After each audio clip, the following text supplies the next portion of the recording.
go home, do the dryer and stuff, come back same gi in the evening, right? Damn. I ran like that for like almost 1.5 years. Then I saved up money to get another like the Arete black gi, bro. Oh, And when I got that Arete black gi, I was like, yo, fuck you. Yeah. I'm like back. Like, yeah. you know what I'm saying? Like, And then you look down and it's a white belt. yeah, exactly. No, it was, bro. Just kidding.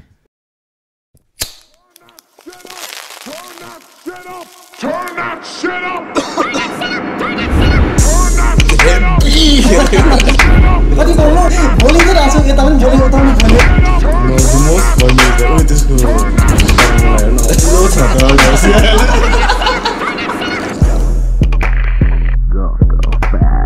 अङ्ग्रेजीमा bachelors गरेछु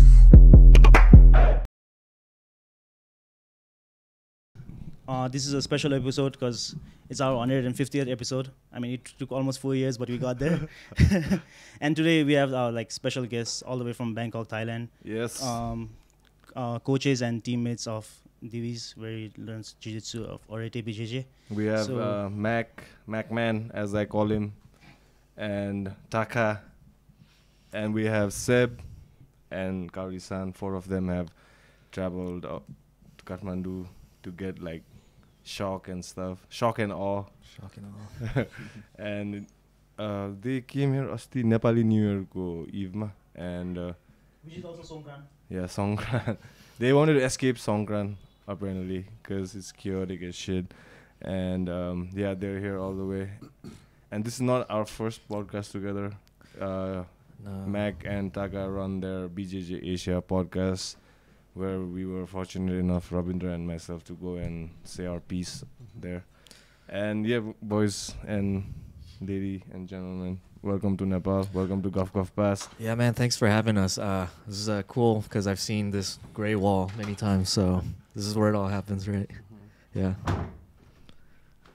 Mac, I want to ask you something, bro. Yeah, sure, go ahead. Like, how do you pronounce that, your Instagram handle? Oh, Sakuhei? Sakuhei. Yeah. I was right. Yeah. Sakuhei. You said Sakuhei. Yeah. I don't know why it's called Sukhei. It's like a family tradition. Every firstborn son in the family gets Saku as the first symbol, and then whatever other symbol afterwards. So it's like 2 symbols. So it's Saku and whatever. So I got Sakuhei. My brother got Sakuhide, basically, because we're both twins, right? So Oh, you guys are twins? Yeah, we're twins, yeah. Oh, Yeah. shit, bro. Yeah, he went the whole other different route to me. I decided I didn't want to live that 9-to-5 lifestyle. My brother's married. He's got 2 kids, and he's got that corporate job in construction. I see. Where's your family based? My family's based in Yokohama. My dad's there as well, and my brother's there as well with his wife. We lived in UK for like. Did you say Yokohama or Oklahoma? Yokohama. Yeah, Yokohama in Japan. Yeah. So I was born there. Then I spent like nearly 12, good few years in Scotland as well, living there, university, high school, and all that kind of stuff. Yeah.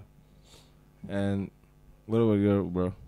Like where I come from and stuff? Yeah, just brief us a little bit. Same as him. I'm born in Japan, but I moved to America at a young age, so that's where I grew up, and then been living in Thailand for like 7 years now. I see. Yeah. And our other guest behind the scene, we have Sebastian. Bro, what's your second name, bro? I forgot. Please come and help us. Hey, Seb, man, my guy. second name, the last name, Yeah. last name, Jaimo. Jaimo, how do you? I've never seen. Briefly, bro. I've been pronouncing that name wrong this whole time. What's that, bro? No, Sebastiano, Jaimo. Jaimo. But And trust me, even Italians don't pronounce my surname correctly. I Most see. of them, And- even teachers. and you were born and grew up where? Born in Italy, grew up in Italy, moved to Bangkok when I was 24, I see. and since then I've been around mainly Bangkok, London 8 years, I and see. now is a year and a half. I'm back in Bangkok. with So Guys for Arete. those who are wondering, I met these fine ass dudes in Arete Jiu Jitsu in Bangkok. That's where a lot of whatever the Nepalese MMA scene is currently getting, in a way, they're getting from them and the gym we all come from. And I'm really, really happy that you guys are here, man. I cannot say it in words. It feels very like weird and surreal, but it's awesome, bro. Bro, it's like surreal for me too, because I like following your lock and roll page and stuff, and seeing you guys do all your daily videos. Bro, let's just dive in with the Nepali cuisine, bro. How like last night we went to fucking, what do you call that, man? What's that name of that restaurant? For Sasa, bro. Sasa. I took these dudes to Sasa. And Seb, bro, what was the experience? It was a nice experience. I like the place. It's just the side effects it brings were like a bit uncomfortable today. But we still managed to roll and have Uncomfortable a nice as in like the bowel movements. Yeah, for those of you that don't know, we ate that yesterday, and all 4 of us were like dying today. Like fucking. Dude, like I got them to eat all the real OG stuff, bro. The brain and the tongue and. Dude, don't get me wrong, it's delicious, and the experience was really cool because just the whole compound is really like an old-fashioned structure, and then you sit on the floor and all your food comes, and then they got this like huge like urn thing where they like pour the rice beer shit. What's that called? Chang. Yeah, and then that was cool the way they poured it, like really far away. That's their move, bro. Yeah. Yeah. And we bust out the peace pipe too, so it was just like bam, this huge thing we're all smoking.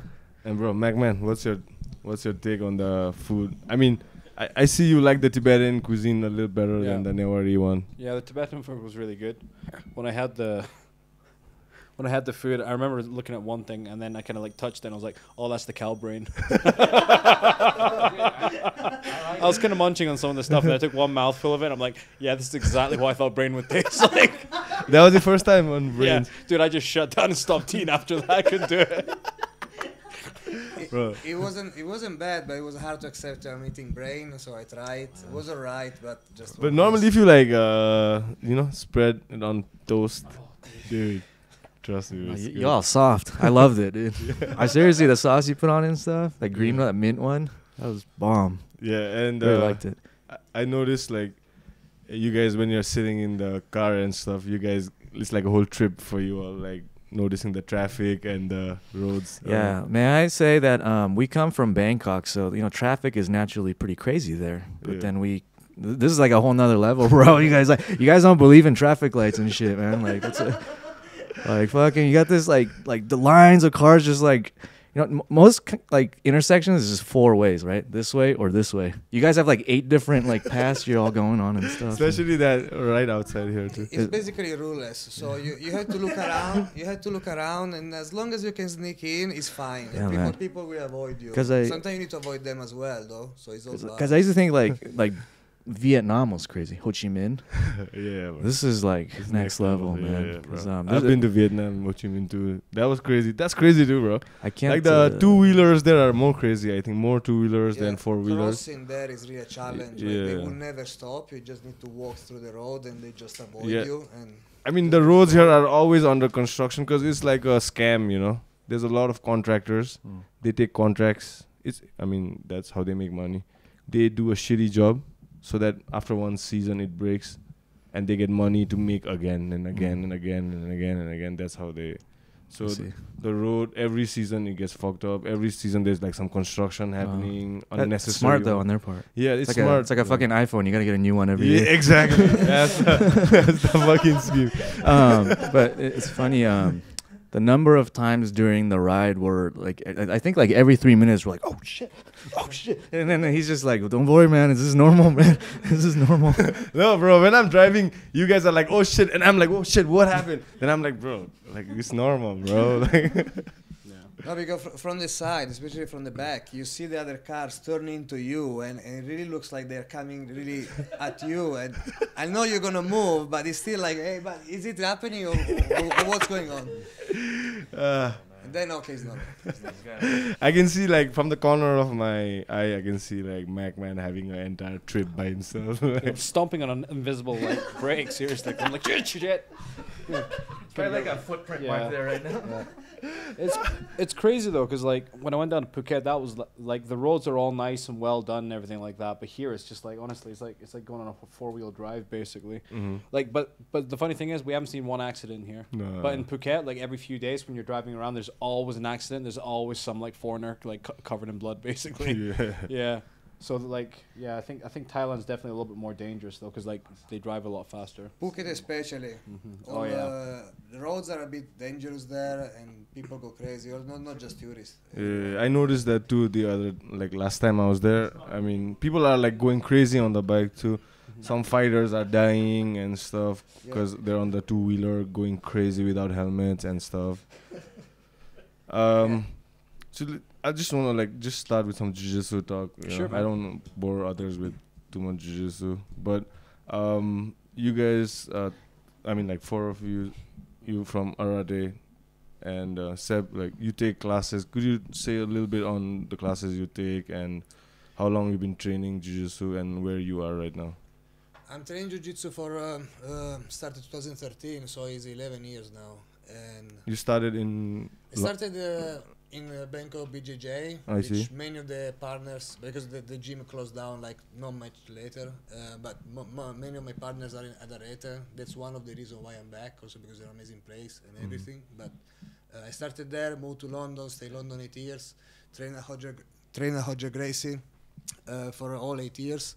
And now that I got back, I got the chance to teach the gi classes. And yeah, it's 1 year now. I think I started last April, so exactly 1 year. I see. And yeah, the focus is like to get more knowledge about what the difference that I have more in my style of jiu-jitsu, because the guys are very good in what we do more in Arete. So I try to give a bit of my input. Yeah, when I first met you, you were a brown belt, right, brother?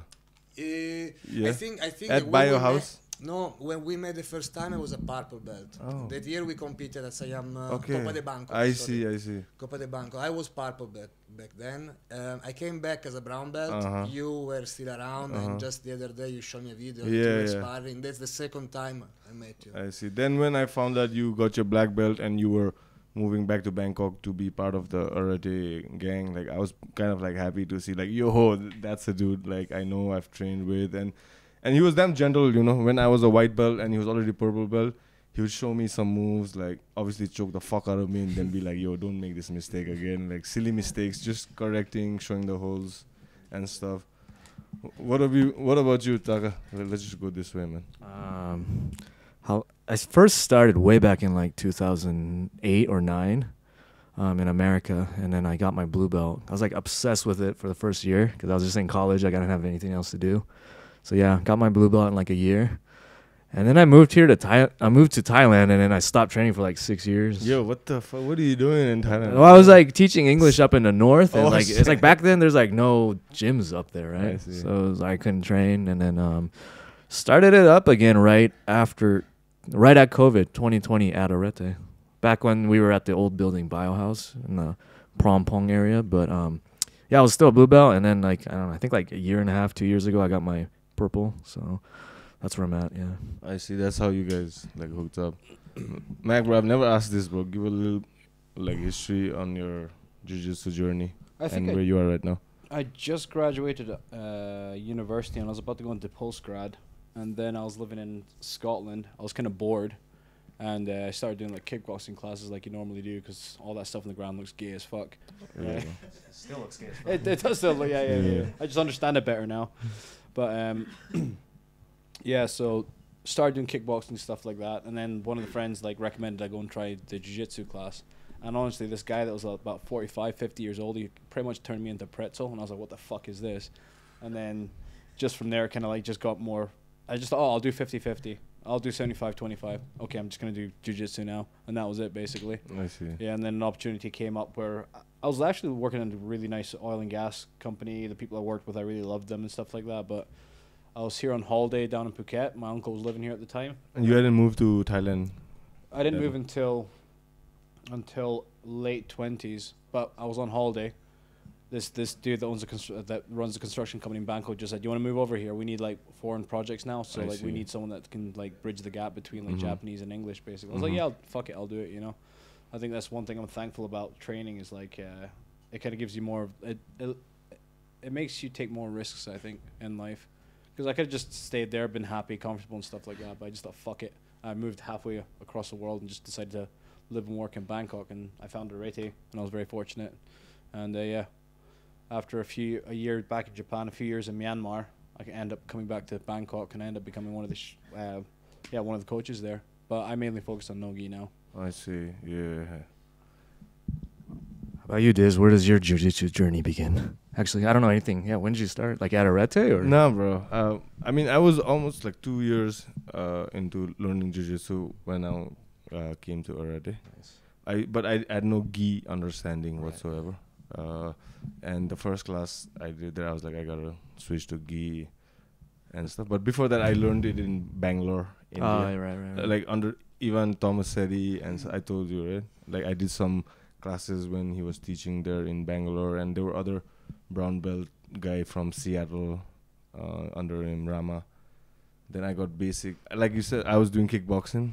I did a kickboxing tournament, but this jiu-jitsu coach came up to me and he's like, bro, I think you should do jiu-jitsu. I was like, what the fuck is that, bro? Then he said, just come here whenever you're ready. I showed up one day. Then after that, I was like, okay, that's what I'll do. That's 2013, 14. That Okay. season. Oh, that's quite a long time ago then. So it's what's the jiu-jitsu scene like back then in Nepal? Like nothing? Nil. Like nil, right? Nil, Non-existent. right? Yeah. The only grappling art that Nepalese people do to some extent and know is judo. Right. That's Because Wrestling, Japanese, judo. Yeah, judo. Because Nepal and, in a weird way, Nepal and Japan also have a good relation. I mean, Japanese. I was saying they there's a have- lot of Nepalese people in Japan. Yeah, so- and a lot of Japanese companies and the government do the road work here in the hard terrain. Like, there's a lot of Chinese and Japanese companies doing real good work, bro. I wish I could take you to this road. It's a little far away, but the roads are like, I can't even describe, bro. It's like up in the mountain and like Tokyo Drift. yeah, Tokyo Drift types, but into 10. You know what I'm saying? At least when in the Tokyo Drift movie, when that guy fell off, he didn't die, right? Yeah. Like he fucking This one you'll die. This one, bro, you won't even fucking get the Oh. car, bro. Like, Nepali Drift. yeah. So those were like Japanese people. The government of Japan has always been nice to Nepal, even in terms of disaster, natural disaster. And they'll be one of the first people to like come and help and stuff. And judo was one of the things they brought with them and taught a bunch. Judo and karate. Karate Nice. too. So in terms of like exchange of culture, martial arts back, and I'm talking about like 30, 40 years ago. And judo and karate they brought here and took a bunch of like potential Nepalese coaches to Japan in their own like budget, train them and everything, send them back to Nepal so they could spread the word. And that's the only thing judo scene was good, but which is not exactly really applicable to MMA. It is. Well, that's what you're doing. You're bringing back. You're going to other places and learning all Yeah. these, and then you bring it back here. So yeah. it's kind of come full circle. Trying, yeah. Yeah. So that's the only thing, bro. Judo. So so far we've been here like 4 days or something. Yeah, we trained at both your gyms, the pump and tap out. Yeah, Right? tap out. So yeah, cool places. Very tough guys. Yeah, these guys were looking forward to you guys coming and just rubbing a shoulder with, like sharing a role with, especially like a foreign visitor and also who knows what they're doing, can rub off, Like there are times where I roll with someone, even in Arete, I don't know this person, but I'll roll, but I learned something from that round that I'll never forget. Like a silly mistake I made, I'm like, okay, that guy put me in my place. So I hope these guys, they got a few rolls with you guys and like they could fix at least a basic. I'm sure they will get something because they were actually rolling very thoughtful, like very concentrated what was happening. So I think like they will retain some information. And these guys are a little MMA centric, MMA minded. Definitely. Yeah. And that's the direction we are, even me, like I'm trying to take this way. Right. Yeah, I try to bring in. There's a lot of visitors actually who come in, bro. Like those who travel to Nepal and have some kind of MMA background. And like Mac today, he ran a class. It was short and sweet, just the basic body lock, and these guys will remember that. Yeah. And next thing you know, they're just doing that. 'Cause, yeah, that technique's really popular nowadays, and especially And obviously in that no-gi. cancels leg locks too, right? Is that one way to cancel leg That's lock? pretty much one of the reasons why that position was invented, basically, is to avoid the leg entanglements, basically. There's a few other ways you can do it as well, but in terms of body lock as well, it's effective at MMA because it just kills the hips and it kills anybody getting back into any kind of retention and start getting their game going. So you just kind of like connect the elbows and knees together and then like drive their heels into their butt. So it just kills any kind of explosive like hip movement they have. And then like there's a guy called Joseph Chen. He's been doing that, but then he's been tripoding it where he lifts his head hips up high, drives the shoulder down to the mat, and then you'll see him floating on top of the guys like a butterfly guard, and that's another effective way to get to a more dominant position as well. I see. But I don't think it's as like effective in MMA. I don't think, to be honest. And the one he does. The one he does, yeah. But you can watch him in the recent trials in Europe, the first European trials. He did that really effectively against some really high level guys. I see. And bro, who are your favorite jiu-jitsu athletes? Like the three of you. Start on this side. Yes, let's start with Seb. Don't matter, gi, no gi, MMA, whatever. I'm going to say that I'm a gi guy. It's mainly, I think last year I just did no gi more regularly, and yeah, for me like he's also my teacher. But I really stay with Roger many years, and he did like all the things that he did. We all know that, and stay under him.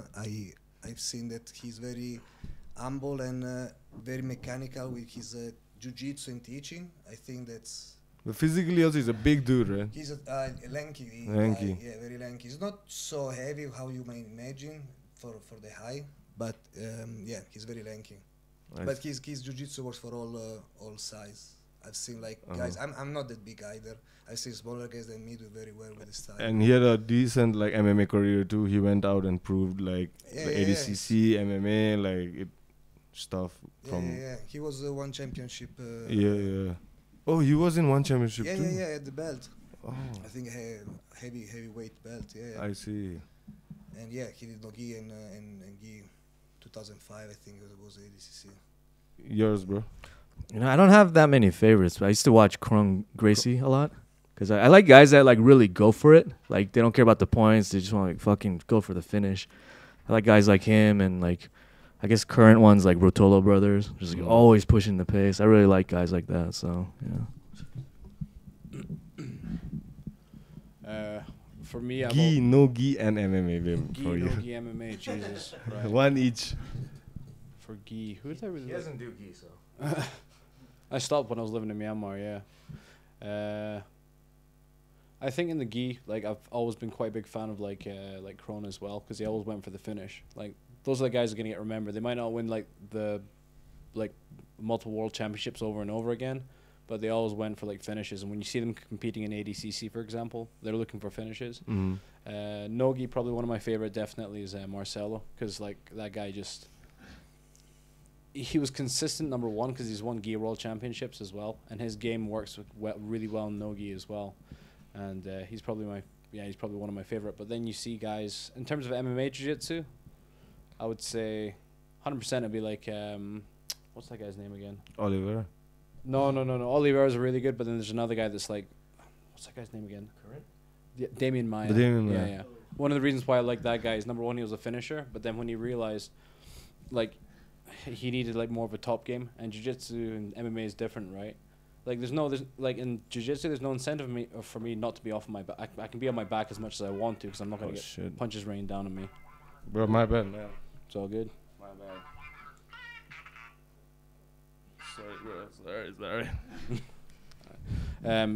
But yeah, Damien went ahead and he started learning how to like take people down, control people on the ground and stuff like that. He became a boxer also in the middle suddenly. Yeah, like one of few fights he was like boxing. But yeah, I see a lot of people that are specialists and they don't bother trying to learn or trying to like get good at other aspects of their game. And I really respect the fact that he like made a real effort of working his top game in like wrestling as well. But you watched Kron Gracie's MMA fight, last one. It was painful, yeah. That's the thing. I just like him for the jiu-jitsu, yeah. No, but you know what's funny? Like his early career in Yeah, Japan, he was finishing dudes. Yeah, he was it doing good. really well. Even the first few fights in UFC. Yeah, the he had first like one with Alex Caceres, he choked him out. And even with that fight with Cobb Swanson, it was good. He well, it was trading- good, but he realized he decided he didn't want to use jiu-jitsu for whatever he was reason. boxing hard. I mean, Let me just swing and I mean, I don't know. But What do I this- know, right? But that Charles Jordan guy, he's pretty good too, Yeah. bro. Like he could nullify Krone's guard pretty Yeah. well, not get caught with stupid stuff. man, how about you? Who's your favorite?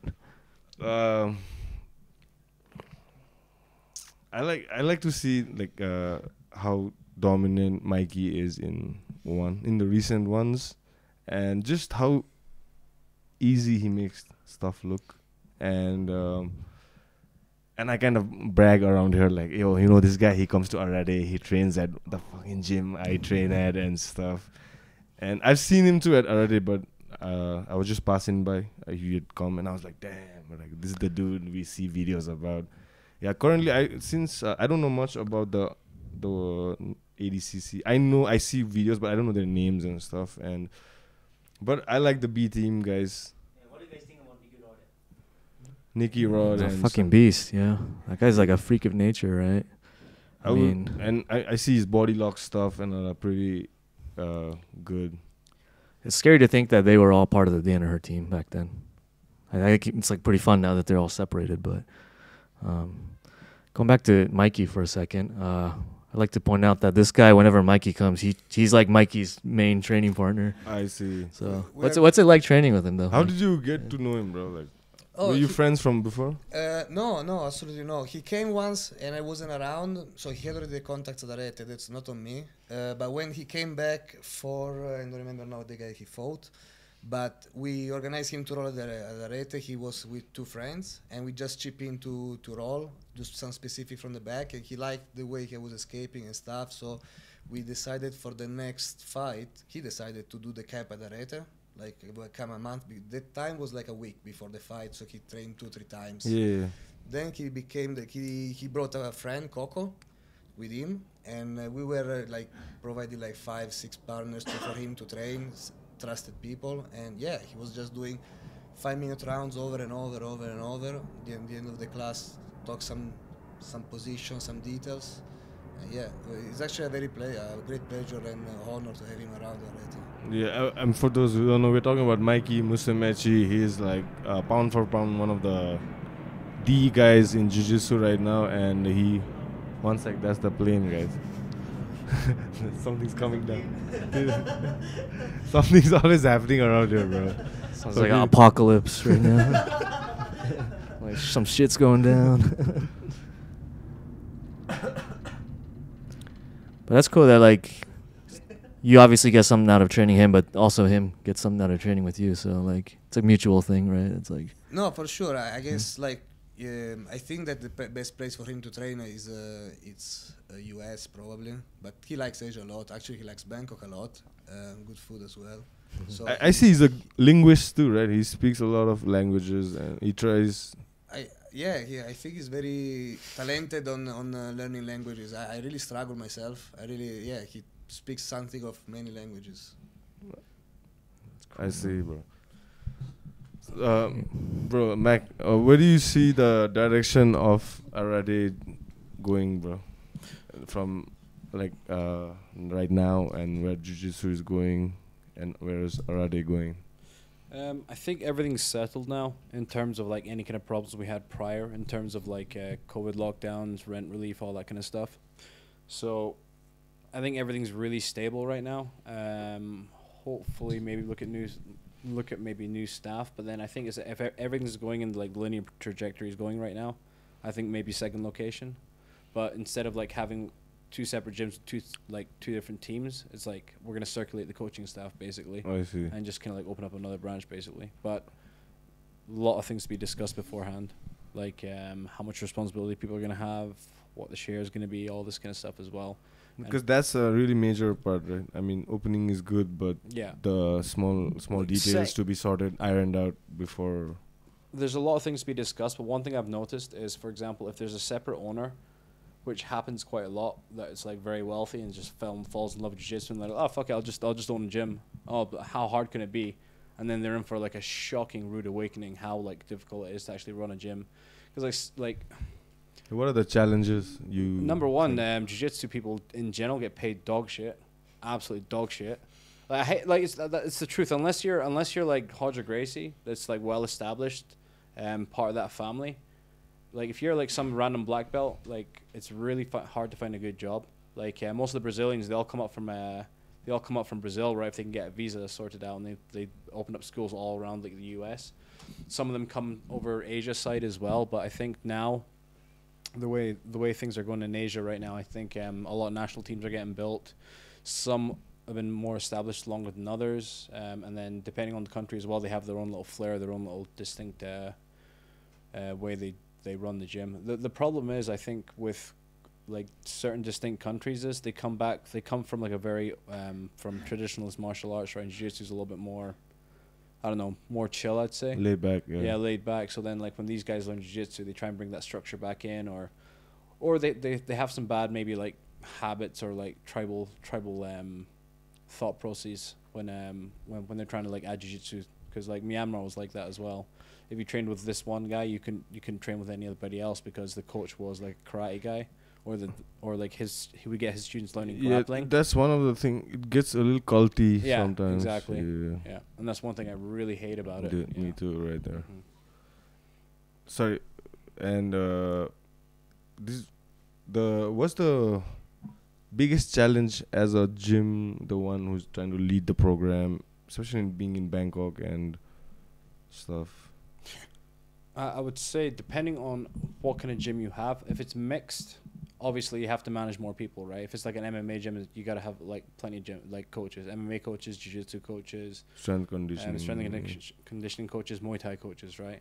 But if it's strictly jiu-jitsu, it depends on your scheduling as well. But then it's just like making sure all the staff can like get along with each other as well.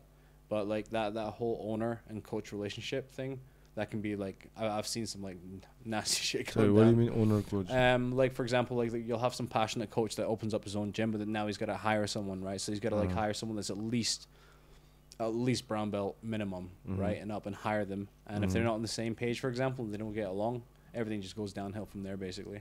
I mean, just because you're good in jiu-jitsu don't mean you might be good in business too. Yeah, that's right? another thing That's as well. A lot of thing. jiu-jitsu coaches are like that as well. They think, oh, I'll just open up my gym. Like, you know, if I make it, they will come, basically.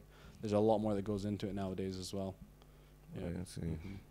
Because I'm also trying, because for me, the only case study I can have is like you guys, bro. Like what I'm trying to do here, I look at Arete as like an example.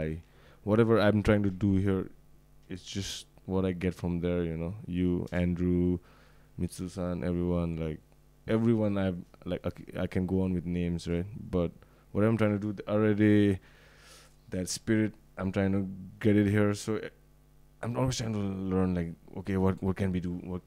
How can we adapt? How can we do this, that, and stuff? So I'll always be in debt for, Nepalese MMA, I think will always be in debt for what you guys have, like, helped me because I remember, I'll always say this, when I first I came with like no money, bro. Like I came to Bangkok with no money, just enough money to get to Bangkok, sign up in a fucking school for some MBA fucking class just to get my visa for like couple of years, and I needed a gym, and I looked up. First gym I went to was some Big Hands. Bigfoot Brazilian Jiu-Jitsu. Yeah, that was the first one closest to Prakanong where I was staying. I was like, well, let me go.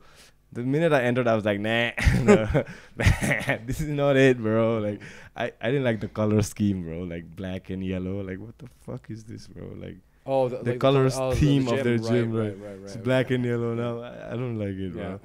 Then I just the second one was Arete. Then I had a friend who lived in Bangkok. She helped me get to Prompong and all that. Cause first time in Bangkok, I don't know how to get on BDS or how to say like basic stuff. You know, on the first day, and I'm gym hunting, bro.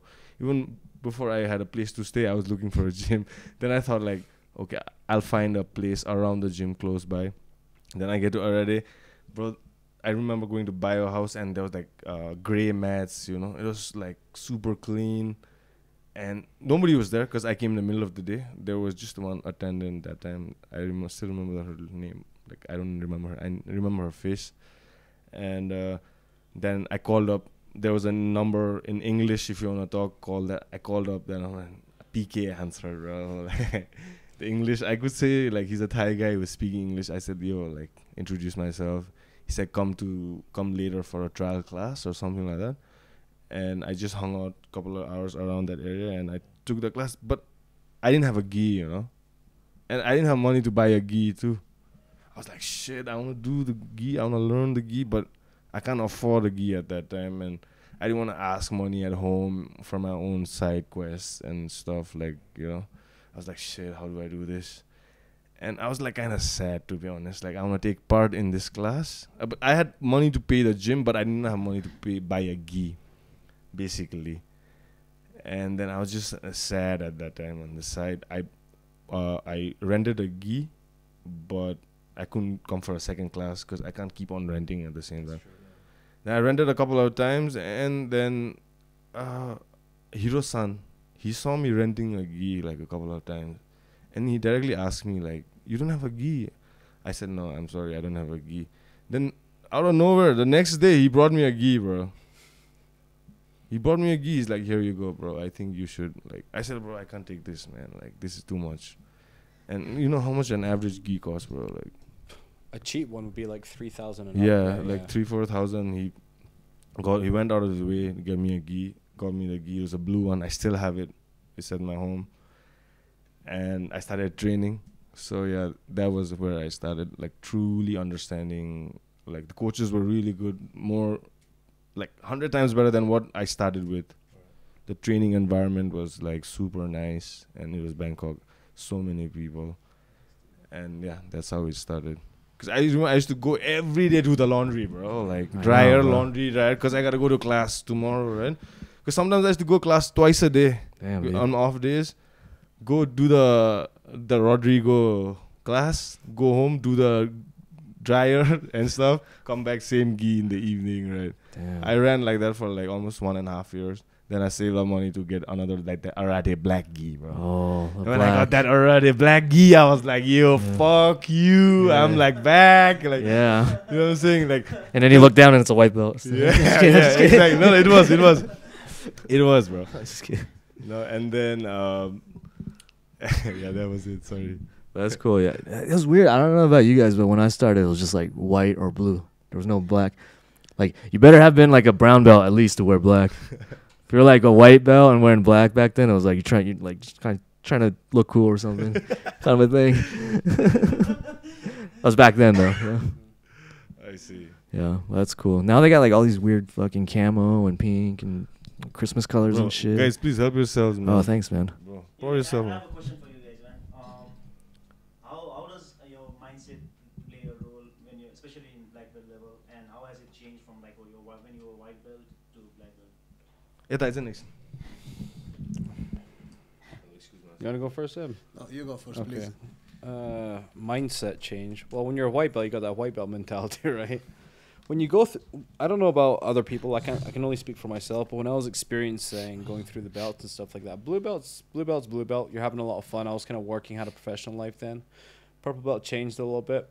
I moved back to Japan for a year. Was just training regularly. Wasn't really enjoying the gyms I was training at that much.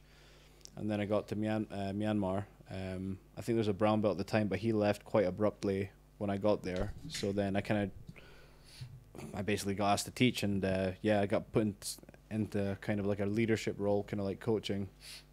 And that's when I kind of learned how to learn a little bit better as well, because no one's going to spoon feed you jiu-jitsu unless you're at a gym, unless you're there paying for a monthly membership with a coach. No one's teaching you, so I kind of had to just do it myself. And there's definitely a deficit in terms of quality of training partners. And then when I got back to Thailand and stuff like that, the quality of everything changed. But what I've noticed more about once getting to black belt, well, between brown and black belt, the one thing I've definitely noticed is I've been a lot more efficient, I'd say, in terms of movement and thought. I'm not trying to go anymore, and I understand like I've got physical limitations once I go past, like I'm nearly 40 now, I'm like going to be 39 this year, so you realize you've got to kind of like adapt to your age. I think for sure. Yeah. Yeah, that was for me the same because we are the same age. But yeah, I before doing jiu-jitsu, I was doing Muay Thai, so I had a bit of that mentality when you will prepare like some competition. But in jiu-jitsu, it's totally different. Anyway, you try to adapt, try to make it. A white belt, everything you do, it's new. So a lot of mistakes, a lot of learning there. Blue belt, it becomes fun because you got to try everything. You're still quite excused, but it's also longer the time you stay blue belt, and it's start getting fun.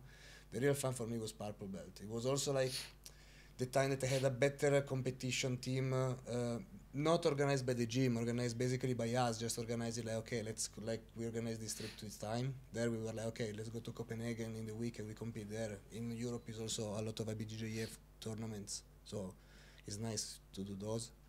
And yeah, I agree with Mac, like from brown belt on, like you really need to start picking your partner seriously because there are less and not everyone will help you much. So you also need to create your own situation. Like at Arete, for example, I have way less partners. The quality is still very good, but it's not comparable with London. But still, you can get great training just by knowing what you want to work, picking your partners, and still like lowering the situation, like simplifying but working in what you want. And that's just come with experience. After like 10 years of training, you know more what you got to do. Yeah, you're talking about adaptability and stuff. So how has BJJ like off the mats helped you and develop character in certain way, maybe like problem solving or stuff, and just in regular life? Yeah, I'm a web developer. I see quite some common things in solving, like fixing bugs and doing jiu-jitsu, because like sometimes you cannot get a pass and you need to look what's blocking you from passing. That's the way you debug a bug. You need like to find the cause and fix it there, like find the right fix. So I think that the approach that you learn in jiu-jitsu can help outside. Yeah, definitely. I think you understand. The longer you do jiu-jitsu, you learn how to persevere more, right? Stick with it. And I think just for me personally, I think just being in relationships with people, you learn how to talk. Because in jiu-jitsu, like you meet people all the time, right? Like people come through your gym, or you go to another country and you train, and so you have to like meet people, and just the way you interact with others. Especially because not just vocally, but you're in a physical confrontation with them, right? Like for the most part, you're trying to kill yourselves on the mat, right? In a controlled way. And so you need that level of understanding with the other person, how to feel them out, how hard to go, how not to go, things like that. Mm-hmm. Yeah, in terms of like how it kind of like reflects on the mats, I'd definitely say, man, like what you're getting the shit kicked out of you on a daily basis. So like a lot of other things in life really don't matter as much anymore. All the little superficial little things that kind of like, at least for that 1 or 2 hours, yeah. Well, yeah, but just when you realize how fluffed everything is, and then like when you're kind of like, you're kind of always reminded of, okay, you ain't shit on a daily basis. So not a lot of things bother you after that, honestly. Like it doesn't matter if you're training, it doesn't matter if you're just going along in life. Yeah, you just realize how simple everything actually is when you just put it down to the brass bones. Because I mean, jiu-jitsu is just like, again, you're like simulating murder the whole time, right? And like going up against people. So after that, like not a lot of things bother you as much. Yeah, I found jiu-jitsu interesting because it's so fucking hard. Yeah, it sucks, man. It's so hard. Dude, and when this guy Divis came back from Bangkok, that was right before the pandemic. He needed a dummy, so he used to call me up, and I asked my brother to send me a gi too, and yeah, that's how I started doing jiu-jitsu, man. Yeah, it sucks, bro. Yeah, it's so hard. How long have you been doing it? Just I'm a super casual, bro.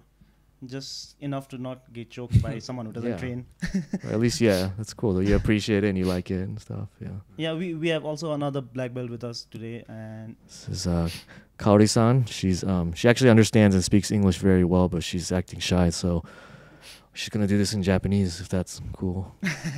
Maybe we'll put a subtitle. Mm-hmm. Yeah. Mm-hmm. What was the question for the mindset part? Or? 黒火なってからなんか自分のなんていうんですかね。ななんか人生が変わったりしたり、もうなんかインプルーブしたりしたとか、そういうジュースのおかげで。白帯から全然変わってないです。Nothing's changed since she's been a white belt. As you can see, everyone gets different things out of jiu-jitsu. Just kidding. But no, she's if you go on our BJJ Asia Instagram, we made a reel about her, but basically he's saying she's like one of the most loyal students because like she's literally there 7 days a week, at least like 3-4 hours, like I don't know, Minimum. yeah. So this is one of the most loyal people in jiu-jitsu. She films every single class. I think we've got maybe 10 years of archived content that she's archived.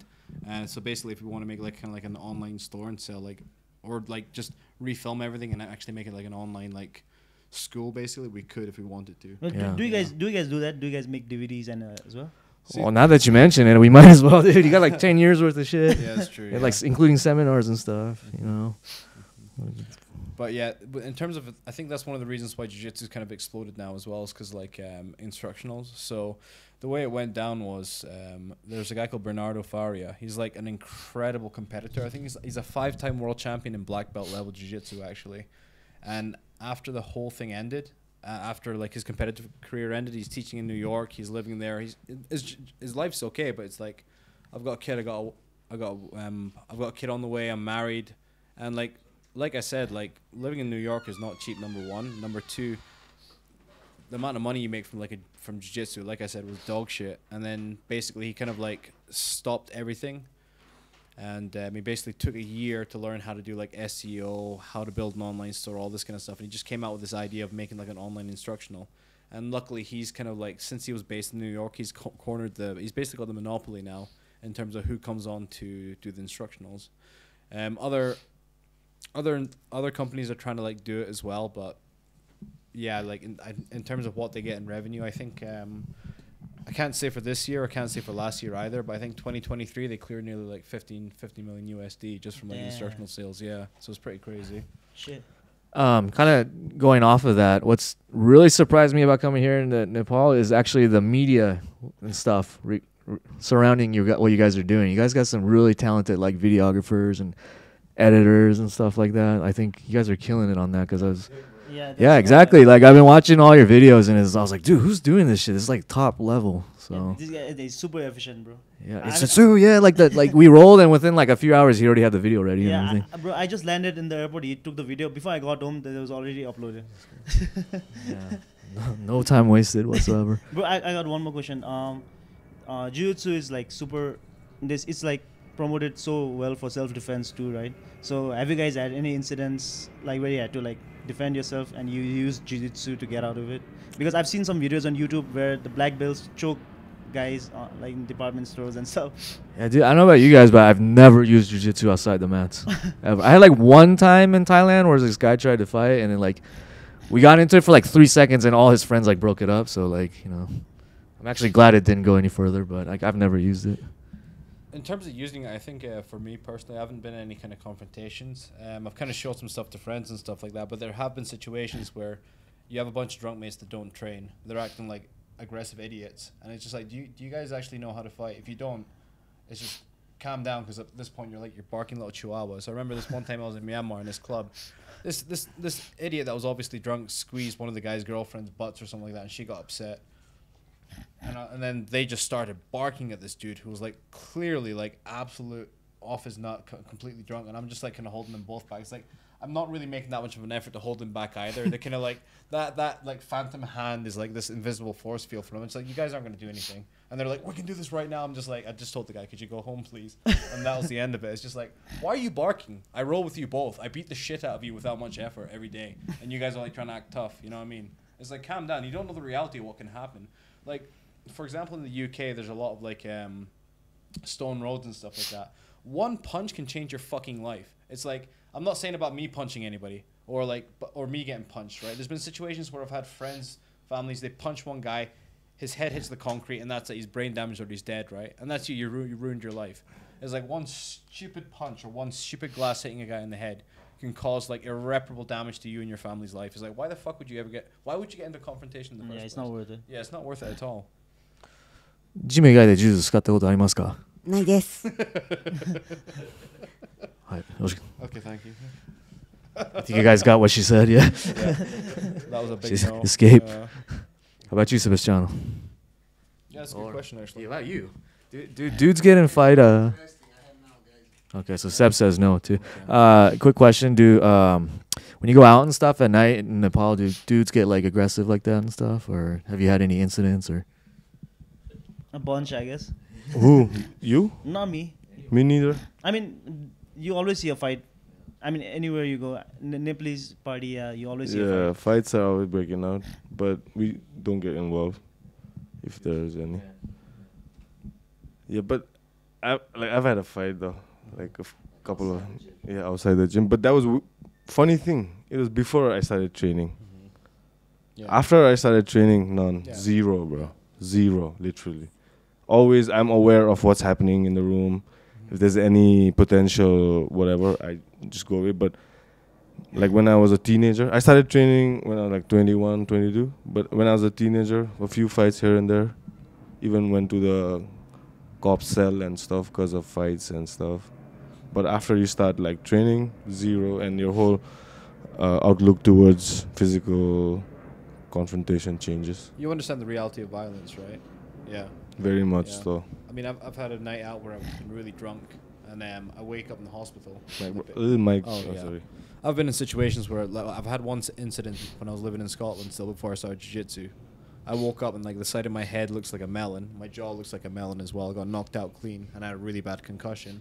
And like it's just like that could have been way worse than what it was. And obviously I was badly concussed because from what I understand, I was up the whole time, 3-4 hours trying to get a CT scan, and apparently I smoked like 20 cigarettes, and I just kept on saying the same thing over and over again. I don't know what happened. And then when I look at my phone, my girlfriend's kind of trying to like blowing up my phone, screaming at me, said, "Do you remember talking to me on the phone?" I'm like, "No, I don't remember anything. Clearly, I got punched in the face. My head hit the concrete. It could have been way worse, though. You know what I mean?" So it's just like after you do jiu-jitsu, you realize how not worth it is. You know what I mean? Bro, like, you know how they used to interview fighters after they getting knocked out? That's the dumbest thing ever. That's crazy. You got your brain reset, and like Joe Rogan's just sitting there with the microphone. You know what I mean? You got like Conor McGregor with like a severed ankle basically, and he's trying to like put on an act, and it's like his ankle's like flopping like that the whole time. He's like crouching down. He's like, "Okay, tell me how are you feeling at this moment, right?" But we still got an iconic moment, eh? Your wife is in me DMs. That's a good one. That's good. That's awesome, man. Yeah. So going to do some sightseeing tomorrow. So far, it's been awesome. You showed us the old town yesterday. मैले pattern हैन about the Swambhu, the go-to places. the go to see Yeah. to get like a shock and This is all. Nepal. This is Nepal. This is the postcard Nepal version. Fucking the ones you see, Google version of Nepal. Here you go. Like if you Google Nepal, that's what comes No, up. but I took these guys to Vinny's house too. Okay, okay. You know what I'm saying? Shout out to right? Vinny, bro. Guys, very hospitable. Yeah, Vinny's one of the most liked guests on the podcast. Oh, We've yeah. had him here Trilogy. like 3 times, and our viewers always like, "Yo, bring Vinny back on, dude." Like, and yeah, sometime this month we are doing what? Like, Vinny's always got like good stories, like, cause he's always traveling for work, like, you know, DJ adventure on the road, and he comes back with a bunch of stories and just lets it rip. Bro, I think that's where we're going to tomorrow. Yeah, I it know, looks eh? like it. That कहाँ हो त्यो? Patan हो त्यो? I'm not sure, bro. Yeah, we're going to. I think it's Bhaktapur. Bhaktapur is like old. I mean, Patan was too, but Patan, the one where we went yesterday, it's in the middle of like the city, right? The similar, bigger, a little more grander version of where we went yesterday, but you gotta go out of town, and yeah. Bro, another jiu-jitsu question, if you don't mind.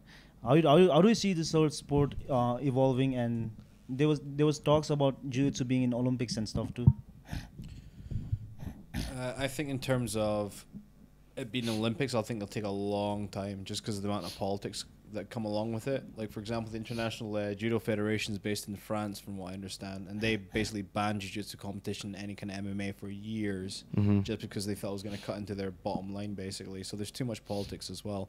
Even when you look at the national teams as well, they have to compete at certain competitions, and then because all these people kind of come from traditional backgrounds, like they're all sucking on the IOC's tit, International Olympic Committee, and I'm not trying to like, but yeah, there's quite a lot of like stuff that I'm not very happy about. Like with the national teams, for example, like they'll be really tribal and they'll only compete in certain things as well.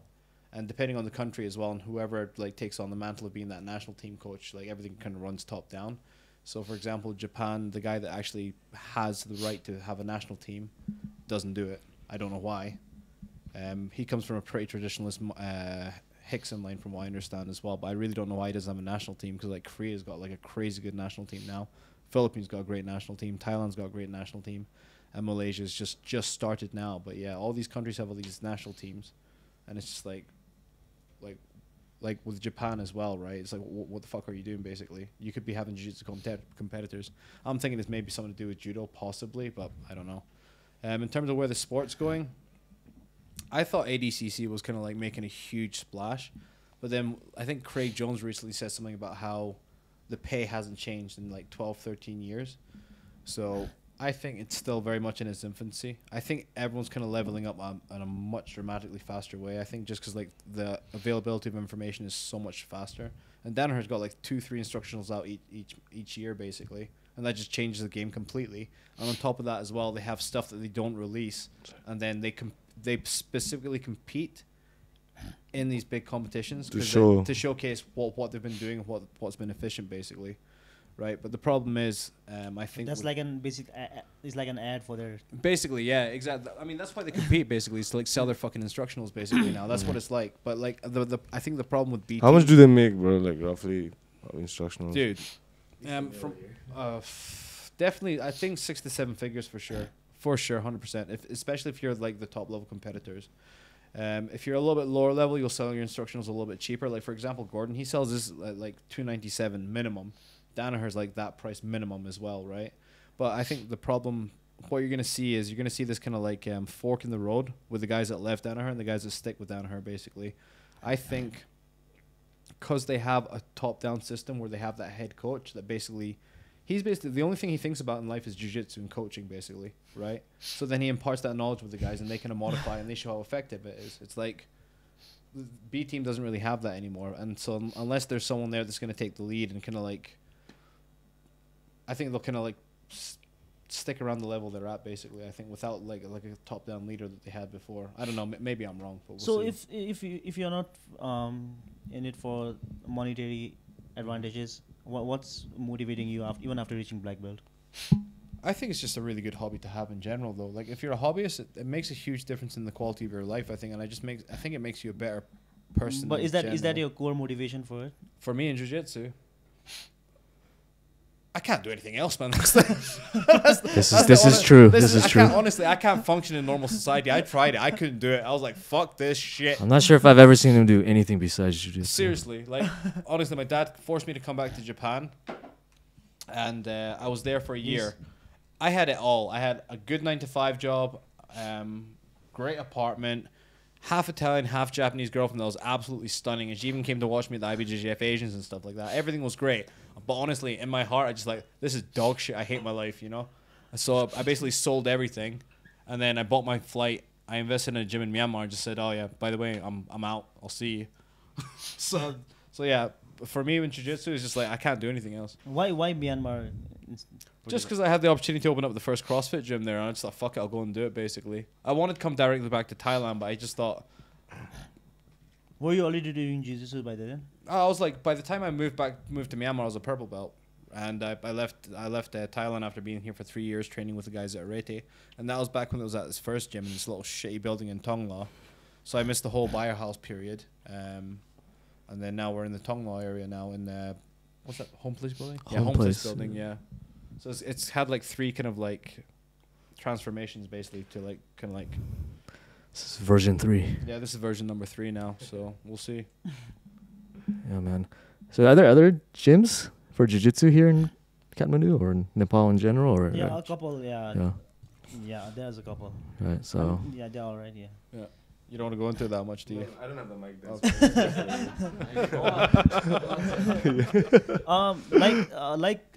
Thailand offers their Muay Thai visa for like 3 months. Do they do the same thing for Jiu Jitsu as well, or is it for all combat sports? I think it's just for Muay Thai, just because it's the national sport basically, and the way the politics are run in Lumpini as well with ONE FC fights. I think there's only, so they have Friday nights fights now every week, right? They don't. Do they do Muay Thai anymore? Actually, that's a really Where? At Lumpini, they don't do Muay Thai anymore. They do. Right? They do. Well, like, separate to Yeah, ONE FC. separate ones. Oh yeah. wow, okay, fair enough. But like, so the way the politics is running there right now, it's like I think you're allowed to do 2 MMA fights at the beginning of the fight card or something like that, and the rest of them have to be kickboxing on Friday night. Basically, I think that's the rule, and that's to make, and then you have to do all that loud Blair horn music, all that stuff, yeah. But with the visa stuff, yeah, it'd be really nice now that it's like there's national teams in Thailand, but I don't know what would take to do that basically, because there's just so much internal squabbling in terms of MMA federations, jiu-jitsu federations, martial arts federations. Because with the jiu-jitsu competitions, there's Nawaza, right? That's been introduced now, so it's getting really popular. But apart from that, you've got fighting, which is like kind of like in the gi like MMA, and then they got that other thing. But there are some weird rules to that. There's too. some weird rules. Number one, the scoring criteria is a little bit different. I understand, like, I don't think there's ground and pound there. no, it's like you score a takedown, that's 1 red flag. You score a strike, that's 1 red flag. And if you manage to pin someone for like 30 seconds and you meet all 3 red flags, that's it. You won the match. Or if you're red or blue team, basically. Oh. Yeah. And then you keep scoring points when you strike or take the guy down and stuff like that. But yeah. Bro, the most weird one was that one Olympics karate. That guy knocked that guy out and he. Oh yeah. What's that about, dude? They Yeah. hit too hard or something, right?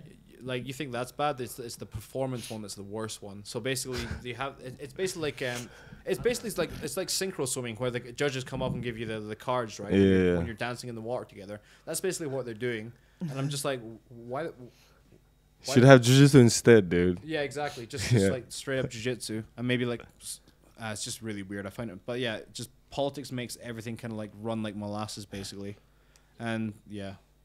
Like, do you guys study any other martial art too? I mean, any other grappling like sambo, or do you watch videos for other martial arts too, or is it strictly sport jiu-jitsu to some extent? In terms of instructionals, I'd say I'm pretty much 80% Danaher stuff, just because he's trying to incorporate everything, and I feel like he's got a good grasp on what the deficits are in like jiu-jitsu, basically. Number one, it was leg locks. Now everyone's kind of caught up to the whole leg lock thing, where all the other sports basically, like, they can compete against all the other sports that have different types of leg locks, right? The second one was your ability to get top position and keep top position. That was like one of the areas that was like a lot of jiu-jitsu guys had problems with when they transitioned to MMA, right? And then the second one was Keeping the top. yeah, maintaining top position. Because in jiu-jitsu, you slap and bump, and one of us just sit down to our butts, right? That's me. Yeah. Yeah, that's you. Yeah, exactly. That's me. Yeah, but think about it carefully. I'm sitting on my ass like Yeah. 90% of the time. But yeah. then, Like like, the meme. yeah, but That's good. if you put this into perspective, if he decides, no, I don't want to sit down anymore, that means not only do I have to try and pass this guy's guard, I got to keep the guy down, right? And that's like what you realize is like actually keeping someone down when they don't want to be down is a lot harder, way harder. And like I realize how these like IBJJF scoring positions are so superficial when you actually put it into practice. When you put it into like MMA context, these positions aren't the best. The mount, I would say, but side control, it's like. It's not actually a pinning position, I don't think. I would argue that now. And then now you're seeing kind of like the hybridization of like scrimmage wrestling, which is like either Dagestani wrestling or folk style wrestling. Those are kind of merging into jiu-jitsu now, because like top half guard is king. Yeah. In MMA. Yeah. In terms of position. I would say so, yeah. And then you see what Khabib does, right? He locks up triangles up the legs, Yeah. keeps the ankles off the ground. I mean, if you keep the feet off the ground, how are you gonna bridge? You can't bridge anymore. You take that ability away. So if you can't use your legs, that means you have to use your upper body, and that's when you start giving up back exposure, and you're making bad decisions there to try and like, basically you've taken away the best option to get out of a bad position, and then now you gotta like take like more risks trying to get out of bad positions now. So it's like, yeah, but that hybridization is like, everything's catching up on a really good pace, which I'm really enjoying. Do you know whose videos I like try and go through in the internet and find and watch? Khabib's dad's, bro. Oh yeah. He's got some YouTube, like the ones there's subtitles down, right? and he explains some position from like half guard and stuff. It's pretty. I mean, you're getting it from the man, dude. Yeah. Yeah. I think he's one of my favorite personalities. Yeah, Khabib's dad in terms of MMA. Like the breed of guys he brought in and stuff. Like You've got to remember with Dagestani people as well, though, that area is very similar to Afghanistan in that there's been like hundreds of years of like proxy wars, right? And it's all in that valley area. So that means they've literally been fighting each other like for centuries, right? It's the same with Afghanistan. You have all these different nations coming in, starting these proxy wars, allying themselves with these kind of tribes and making them kill each other and do like all these like. So you've got a certain nation in the background, but then you have the tribes actually like killing each other basically. And it was very, very similar in Dagestan. And I remember this Japanese guy said this to me one time. And he just said, like, when you think about it carefully, like Dagestanis, they're basically Saiyans, like from Dragon Ball Z. And I was like, yeah, they kind of look like gorillas. Yeah, he's kind of right with that Khabib beard as well. And I was like, oh yeah, they are fucking Saiyans. You're right. Yeah, but it's a meritocracy. The men die out from war, right? So that means that only the strongest soldiers survive. So that's basically what their genetics is. You've seen them. They look half gorilla. they're crazy, bro. Yeah. Yeah, dude, I don't do any other martial arts. For me, it's just like it's a hobby sport, good exercise, meet, a lot of cool people. So before I did jiu-jitsu, I was actually going to do MMA. I'm sorry, Muay Thai. Because there was like a TV show in America called like Top 20 Deadliest Martial Arts or some shit like that. And I think top one was like Muay Thai. This is the most brutal, most like crazy martial art. So I was like, damn, dude, I'm going to sign up for it. And I went on YouTube and I saw a video of Hoist Gracie like beating the fuck out of a Muay Thai fighter. And I was like, fuck Muay Thai, dude. I'm doing BJJ, man. So that's how it started. Yeah. Bro, were you around Lethwei at all in Myanmar? Lethwei? Oh yeah. That's a crazy sport in itself as well. But you had that friend Gerald. Yeah. He used to work with Lethwei. Yeah, that people. was my former friend Gerald. Yeah. Yeah, so Lethwei is an interesting one because you're allowed headbutts and stuff like that as well, right? But yeah, I'd say it's a lot more rougher, and because Myanmar's underdeveloped as well, I think in terms of an art or a martial art itself, it's kind of like not as developed as much as Muay Thai has. Muay Thai's like exploded for years now, but Lethwei, like, it could be mainstream, but I think it'd take a long time, especially with what's going on in the country right now as well. Nice, bro. I had a question. How did you guys come about? And since you guys are together at BJJ podcast. Unfortunately, yeah. Talk us through that, man. Okay. Do you want to start? Well, little backstory. I have a production studio in Bangkok, really close to Arete, but Modal. Modal, yeah. Modal. And it's been open for like a year. It's cool, but basically we opened it up because we thought that there was a lot of people wanting to do podcasts and video recording stuff like this. And so, my studio has a podcast room. We kind of based it on like Joe Rogan style with like the table and you all face each other. Mm-hmm. And actually Mac was one of the very first people to do a podcast there with, shout out to Jack Brown from Scotland. Yep. That was like the first pilot episode without the table and everything. It was just like couches, right? Yeah, man. And it was like, I feel sorry for everyone that watched that because there's two Scottish guys speaking. You probably didn't understand a single word of that. And I was trying to like, for some, I have staff that help me now, but back then I was shooting it and then editing and doing it all myself.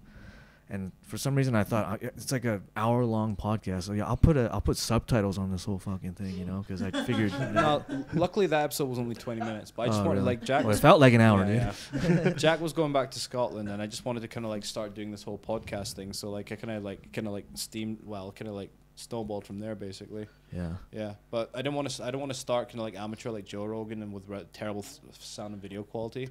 I knew that he'd do a good job, number one. Number two, I know the production quality would be really good as well. So I just thought. Mm-hmm. Yeah, I think that one was like a test thing to see how it would turn out. And then we did one with our good friend of Arete, Sparky. Jason Sparky Burnworth, yeah. Right? He's actually the guy that's going to be opening up a new MMA supply store called MMA Warehouse. But this guy's like... He's like the trainer for Stamp Fairtex and like Rotang Rotang and stuff like that. So like, basically, he had Team Quest up in Chiang. He basically he was one of the guys that basically started the Jiu Jitsu revolution up in Chiang Mai, and then he became one of the coaches at Fairtex as well. Because apparently, if like Fairtex down in Pattaya used to be like a country club, it was like swimming pools, tennis courts, and all that kind of shit. And he was like, I can turn this into like a proper MMA thing. Because that's his background, jiu-jitsu MMA with like I think the lineage is like Hoist or something like that, so it's old school jiu-jitsu. And he basically kind of like drafted all the contracts for the fighters, training programs, changed the whole facility and everything as well. So yeah, Pattaya is a location in terms of like training at, like, I don't know, if you're a professional, yeah, I can see how if you just don't go to the trouble areas, you'll be able to concentrate and train on that. But most of the fighters go down to Phuket.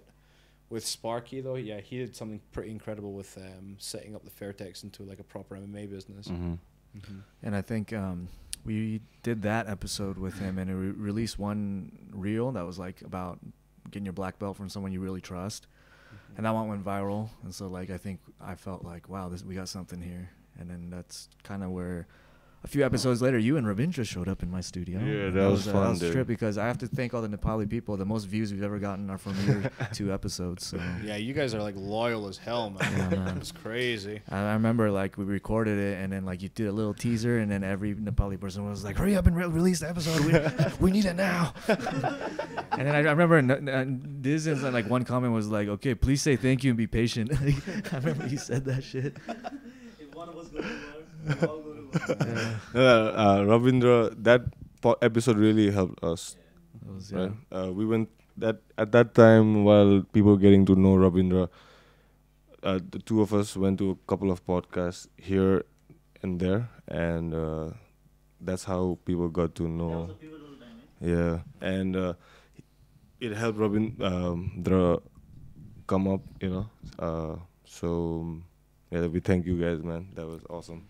And then we did a second one with Sisan. Yeah. Wow, that was cool. Yeah. That was another one.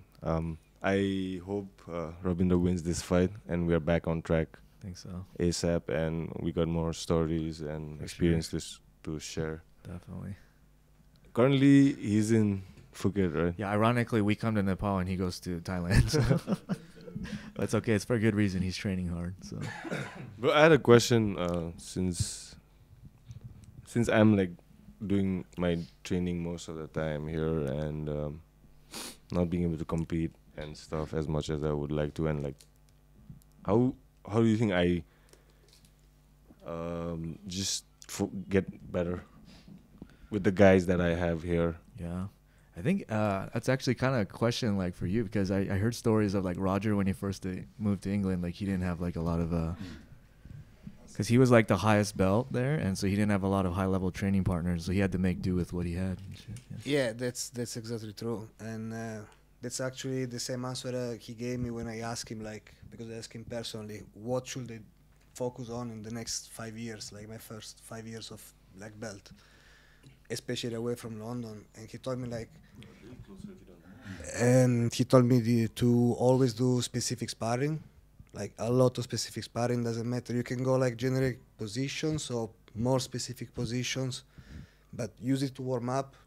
That's cool too, but keep doing that, because you really like focus on the situations. It's not just in the scrambles and things that of course you need to spar to have them always sharp, but to really maximize the learning on the positions, that specific spar is like gold. Yeah, I would say that specific sparring is definitely probably one of the most important ones. I think Danaher's guys actually do that. So they have the learning portion of the class, but then before they do any kind of free sparring, it's like they'll do turtle back and mount over and over again. They'll do that with all the training partners over and over again. I think that's probably more. I think specific sparring is probably more important. Like mindless drilling, I think. Choose your words carefully. Yeah, it really depends on who you speak to. Like the guys at TLI, for example, they did that 10,000 reps to mastery and all that kind of stuff, and it's just like kind of mindlessly moving side to side to kind of like move the leg out the way and shit. The problem with that is that it's not realistic. Like you will never. If you want to drill to learn like and improve your like explosion or whatever, that's fine. But once you do it in the beginning, you learn the new technique. you want to do it with resistance, Yeah. at least realistic resistance, not 100%. But otherwise, you just spoil yourself. You think you can do it, but in a fight, it will never be that easy. I think that's one of the reasons why Arete was so successful initially as well, is because it would piss me off. I fucking hate doing positional sparring because it's so boring. But like he would make us do positional sparring at least 15 minutes minimum before we actually went into free sparring. And I think that's one of the most important ones. Fuck warm-ups. Learn the technique and then use it in positional sparring. Force your students to be put in that position. Some of them are just there to just get a sweat on, do like they're like, you know, little hobby fitness stuff. But honestly, if you want them to improve, specific sparring 100%. You can do it Fashion as a warm-up too. Just bear in mind it's a warm-up, so you don't go like 100% in those specific. But you can start in position, look for details. If the guys whip you, okay, fine. You start again. You just analyze what happened. Yeah. So yeah, I think if you want to improve, I think you're probably the highest level in Kathmandu, basically, right? Yeah, man. I would say, or one of them at the very least. I think you've got another gym, but another brown belt maybe there. But like if you like, unfortunately, the reality is you're probably going to be in the winning position like 90% of the time. So it's like, okay, so that probably means that you need to work in specific bad positions to just get better at those positions, I'd say.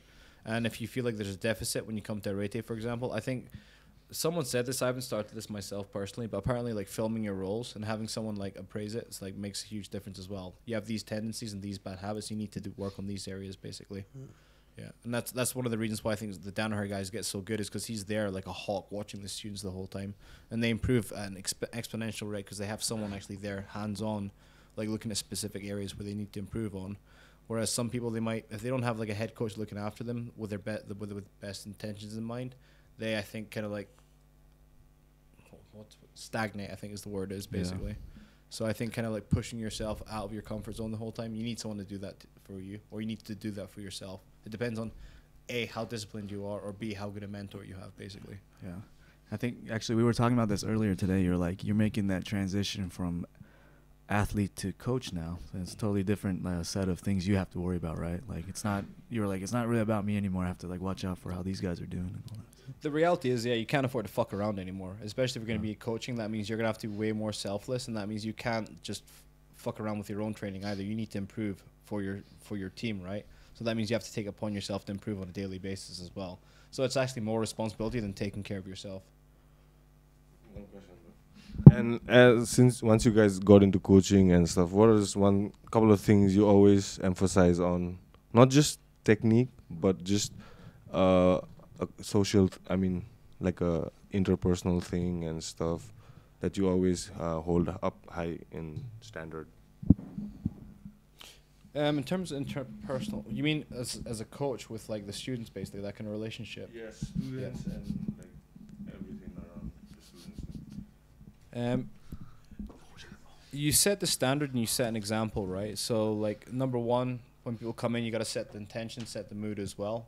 Make it like a good environment to train in. Sometimes you don't feel like it, but you just fucking have to, you know what I mean? Some days you don't want to be there, some days you don't want to teach there. Other days you'll be second guessing what you taught, how effective it was in class like that as well. I think just remember, it is like you have the privilege of having people coming in and training with you, and you get to impart knowledge as well. So you should be, number one, grateful for that. Number two, always remember not to take advantage of people. I've heard some stories of some coaches, some gyms doing that kind of stuff, like creepy shit. Yeah, I think from what I see, like it's a lot of like people management, right? Yeah, Because you got so exactly. many different characters that come. You got like, I would say like 90% of people are really nice, but then you're gonna get some people that are more hot-headed, that can't take losses and things like that, and that's where you have to step in and be like the one to guide them. You have people coming and talking to you about, there might be this little issue right now, or this guy kind of like, it made me feel uncomfortable and all this kind of stuff. So you have to kind of manage those kind of things as well. Because unfortunately, the reality is like sometimes other gyms are better for other people, basically. Exactly. Or you'll have a guy that's like kind of like, oh, this guy's a little bit, but he hasn't really done anything egregious, so we just have to keep an eye on him. So we have to kind of like manage other people, you know. Yeah. So it can be quite challenging. That's actually like, I think that's the biggest headache of running a gym, basically. The rest of it's pretty, like the teaching part's easy, basically, you know. Yeah. I think for like in America, like jiu-jitsu is already pretty popular, so everyone kind of knows about it. But like it's starting to grow in Nepal. Like, how's the reception been with like beginners that come in and stuff like that? They're like, "Oh man, I fucking love this," or like, what's the general reaction that they have in trying it? First and foremost, even before they start doing their first bridge and roll or whatever, or I tell them like, it's gonna be a long process, dude. Like, Good don't fucking come and think that you're gonna come 1 month and you're gonna be like rolling like that guy there. Like, it took him like 2 years to get there. Yeah. So I manage their expectations first and foremost. And if you're in for you have some time to spend, like couple of years, I think this is the best thing you can be doing. Yeah, man. And more than anything else, I just manage. Because I'm still learning how to be a coach, I'm in my infancy of being a coach, I would say. And I try to be critical of what I'm teaching. I'm trying to be aware of who am I working with, whom am I hired to work with, this, that. And what are the different personalities on the mat. Like you say, you guys know how it is, bro, trying to manage and not just manage, but trying to be the best. I want to be the best around this part of the world, bro. I'm not just doing for the fuck of it, like not just trying to pass time or waste my time or nobody's time. So trying to be the best, it comes with a lot of rivals and stuff around town too, and a little friction here and there. It's alright, but I enjoy that shit, and every time I'm down, I'm trying to be grateful of the position and the faith people put in to this process alongside me. So being grateful has gone a long way, bro. How do you manage your, like, besides jiu-jitsu, man? Because sometimes it can be monotonous, like being on the mat and stuff. No, about the social troubles aspects, I just send them to Mac. Yeah. And about the improvements for myself also, I just pick things I want to improve. It's hard to teach and train. I realize that. I try to organize it a bit better, but then you decide what to work on, more positions or stuff, and you try just to pick new stuff, try to learn more, or specific sparring. Sometimes it's just good to jump in. And I share with you like your idea of like always improving, always being a better coach. I've been doing it for a year. I'm very bad at it, but yeah, I always try to get like a good class that people are happy and they learn jiu-jitsu. I'm probably not the funniest professor, but I'm like usually serious about the class, and we work and we learn. No, but I really enjoyed attending the two phase classes. I'm not even like putting smoke up your ass, but like for like real. When Seb takes the gi class, I'm like, I like it, especially the spider guard and stuff. Yeah, minus the fingers. And I obviously like when Mac runs the class in too. Sometimes you just vibe with some people a little bit more than anybody else, and it's the same with the guys who come at the gym too. That's cool. I mean, you might not be a fit here. You might like no hard feelings. Yeah.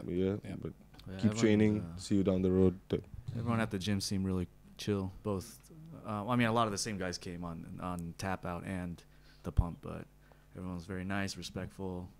Train hard, but they didn't do any dick moves. Today was like an advertisement kind of. There was a huge number of beginners. Who was the people? Yeah, surprisingly, like in the last couple, like 1 week, all those people joined in the last 1 week at once as beginners, right? And today, like I said, was supposed to be a beginners class. I brought them like an ad, like, okay, this is how intermediate level looks like, right? So this is what you should aspire to be, like. Just sit down. This will be more productive than doing a class to understand what's positional rolling, what's free rolling, just that, so that they see and they now expectation is fucking managed now. Like, I said, like, don't even worry about takedown right now. Like, first learn how to be comfortable off your back. Then let's work about like top position. And once you know how to break fall and all that stuff, then we do takedowns and other stuff. Like. Yeah, Danaher said that as well. He said it was getting out of bad positions, so escaping, and retention. Retention is really hard to teach, I think. But like that's probably one of the most important things you'd be learning is like getting out of bad positions and retaining your guard. Those two things are really important. Yeah. But Charles Oliveira has the best close guard, I think, in MMA. He's like overhook and how he's like really offensive off his back, right? I think he does it at a really, really high level. it comes down to personality as well. Are you the guy that kind of like cooks people and take your time, or you have that kind of like almost like that instinct where you have the like kill switch, like you're ready to attack whenever you want, you know? Like some people have it, some people don't have that, you know? I mean, Khabib's got a different kind of like style. He likes to, like, literally he says, I like to maul people, you know? And he likes to take the fight out of them, so they're like, because like most fighters, like, to reach that level that he was at, basically, like, your mentality has to think you have to believe that you're the best in the world, even if you're not the best in the world. If there's any shred of doubt at all, they're never going to make it to the top position, right? And then he's smashed all these like top 10 UFC fighters who all thought they were better, who all thought they could beat him, and then he basically just like took the fight out of them. Like every single one of them, like they just lost any will to like fight anymore. Yeah, exactly. And that's what I actually really liked about Khabib, basically. Yeah. But what since like I also watch like Roger Gracie games and matches when I study MMA, especially. What made his like top mount like so good?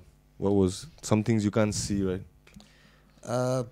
I'm not sure. I think that the size of the legs, guy helps a bit, like to try to be on top, and cross guard as well. Like having long legs, it helps to generate more leverage to break posture. So I think Roger is very good at positional jiu-jitsu, because that's a game that comes out of specific situations. But yeah, I'm not sure. I think that actually he has more choke from the back, because people will give the back from the mount.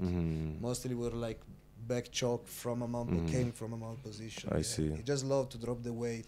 You see many people tapping under his pressure just when he drops the weight. I see. And you gonna say something? I thought you were about to say something. No, go ahead.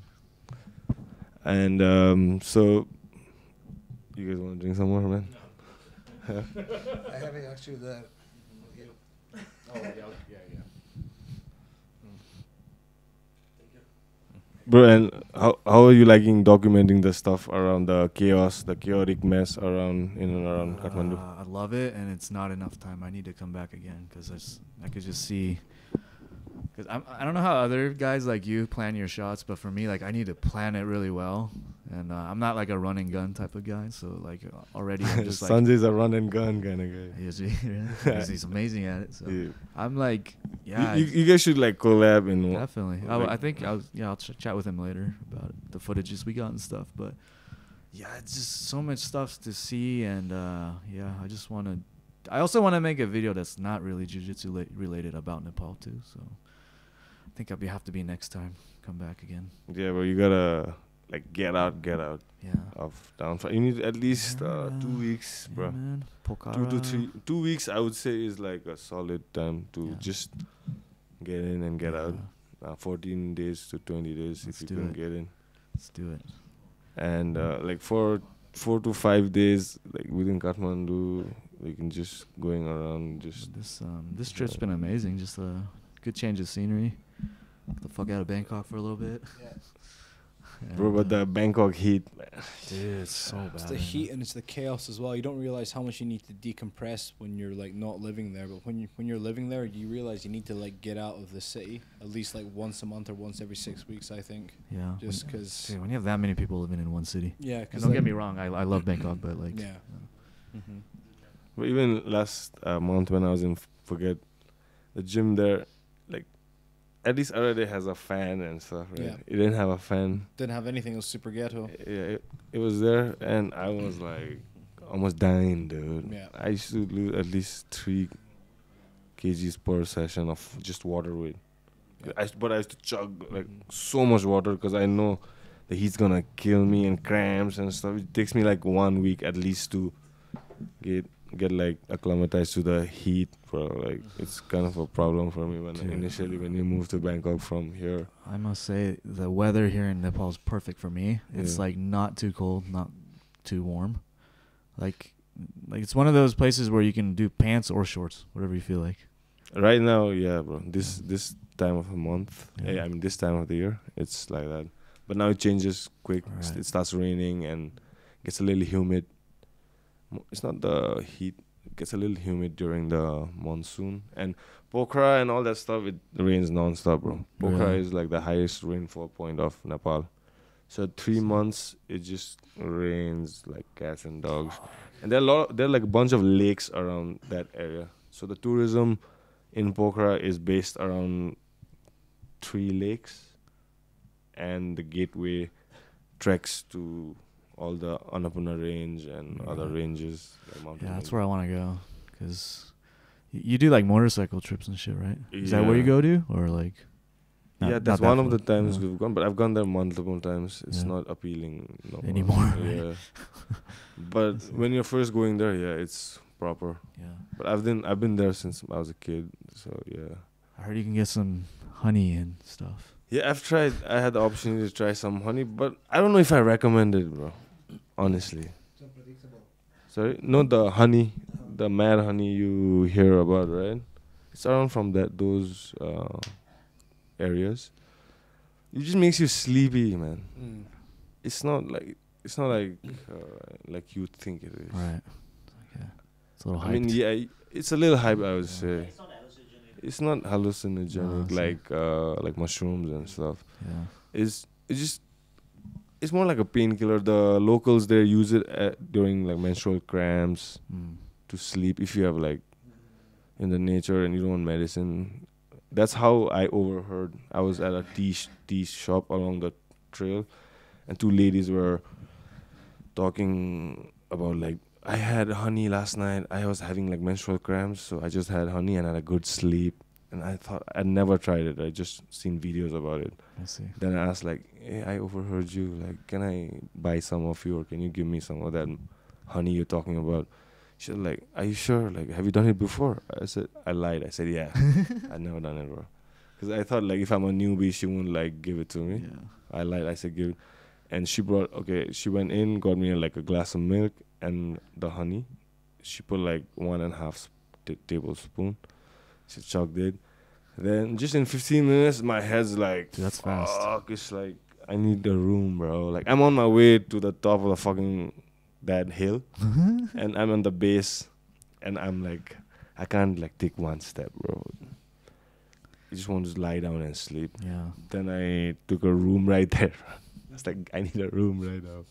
I need to crash. I see. I went in, crashed for at least 2-3 hours. Got up fresh. Then I resumed my trek. And I was by myself, bro. Like, what the fuck? My brother was with me, but he had some school work, and the school called he was trying to get a visa for Australia. His embassy called. And we're in like a 10-day trek, alright? And we're just 2 days in, and his embassy, like, he got a call from his home saying, like, you gotta send him back, bro. He needs to go to the embassy in this date. Then I was like, I'm not going back with you. I have to finish this. Like, you go back by yourself. He went back by himself, bro. Shit. I don't know why I let him go like that. That's where I want to go next time I No, come. because it's like wild, man. Like, there's nothing, just a trail, right? Right. And fucking, you can go Himalayan bears and this, that. Yeah, man. And he's my younger brother. I let him go. Then halfway, I'm on top. I'm like, did I make a mistake? No, like, You're tripping. because the more higher you get, my self-deception goes out. Yeah. I can't know if he made it home or. But thankfully, fucker made it home. Yeah. Yeah, man. Can you do? There's no Wi-Fi there. You can't do it. We're looking at Dan and her videos and Tinder, and all that. Oh man.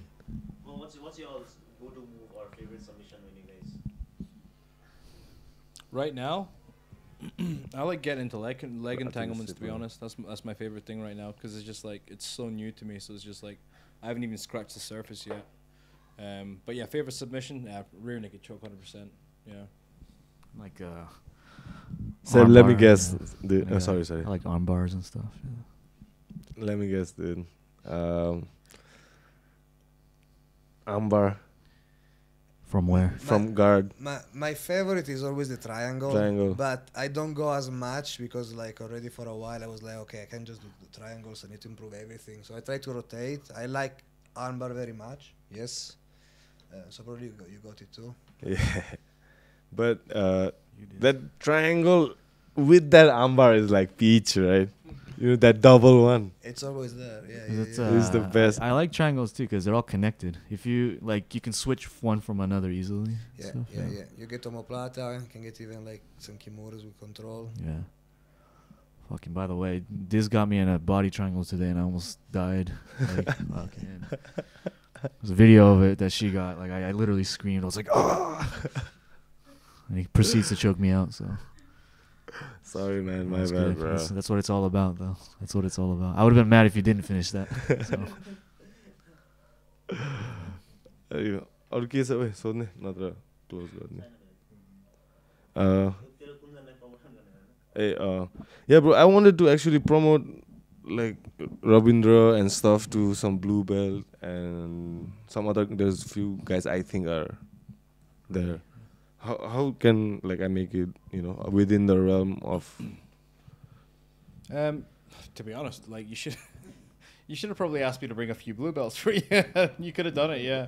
I didn't know if that was a You possibility. can, yeah, 100% it would have been fine. All I had to do was like get an okay from Andrew and a few of the coaches, basically, and it would have been fine, basically. That's what I did. I see. So there's a path. Yeah. If you want to do it, you just speak with us. Say, okay, this guy. I mean, we could have like, if we had more of a mindset that you're trying to assess these guys, we could actually come with a few blue belts and say I yes see. or no. Okay, that's the basically, as well. process. Yeah, or you can bring the guys over to Arete. You can promote them there yourself under the black belts there and stuff like that if you wanted to as well. It's just up to what your personal preference is. I see. No, we'll train hard. They'll wait it out for until next time, and there'll be better blue belts, I guess. Yeah, that's the way. It's better to like promote late than promote early. Always, yeah. Always. It's gonna be a trip though, right? That would be like your first ever belt ceremony you do, kind of, or promotion, or have you promoted people before? Right? Bro. Like you said, you'd rather be a shitty, like you'd rather be a good white belt than a shitty blue belt. Exactly, yeah. How long have your longest student trained in your gym? It's Rabindra and my brother, like my, and actually this guy too. Yeah, to be fair, he moved to America and stuff, and I got into boxing and shit. But they were that was COVID, bro. 2020, straight up when everything locked down. Yeah, like 4 years, I guess. Yeah, 4 years is a good period to start thinking about giving blue belts out to your students for sure. Yeah. But there are a couple of guys who's just been training like a year and a half. Like the guy, the 19-year-old guy. I think he is a blue belt, bro. Because I've seen other blue belts come like from other places and he smashes them. Like if he's going hard, like. But I reckon, like, especially with you, he's a super respectful guy.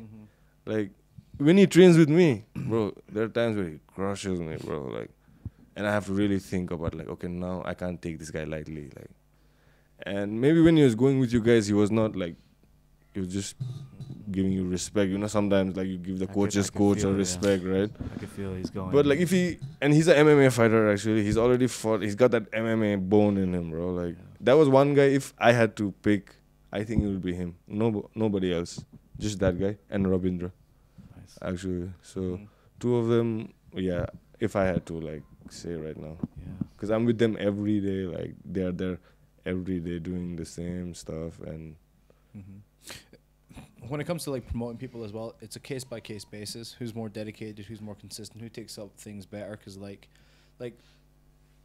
you might have two students where you think this guy's going to perform really good in the future, but then like the guy that actually lasts the longest and the guy that's still there is going to be the other guy, and you never expected him to. Again, it's just an individual thing. It's like case by case. If you think this guy's ready, okay, he's ready. You know, so you don't have to have a standard set time for every blanket everyone basically.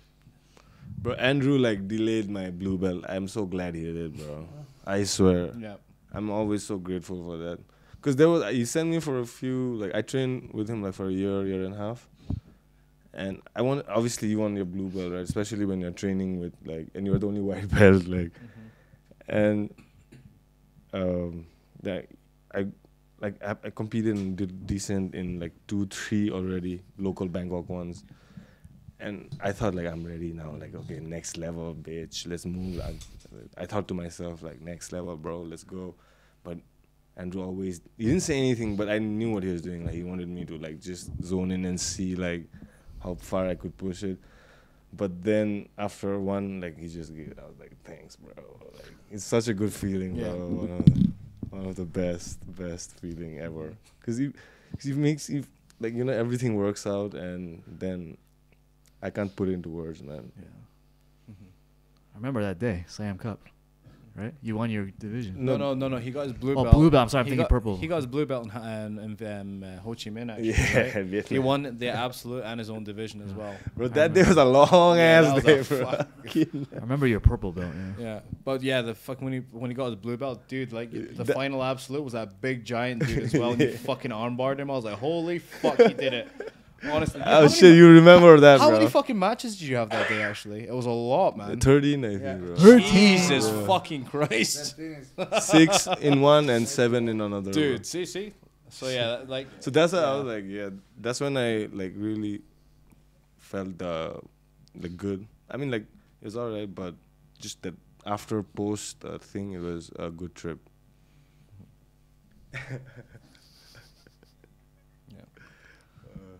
Andrew, bro. I'm in touch with him constantly. I talk to him like if I'm especially with MMA and stuff. This entire Rabindra thing, it was entirely Andrew who made it happen in one and stuff. He went out of his way to help and get us connected to some people. If it wasn't for Andrew, it would not be possible.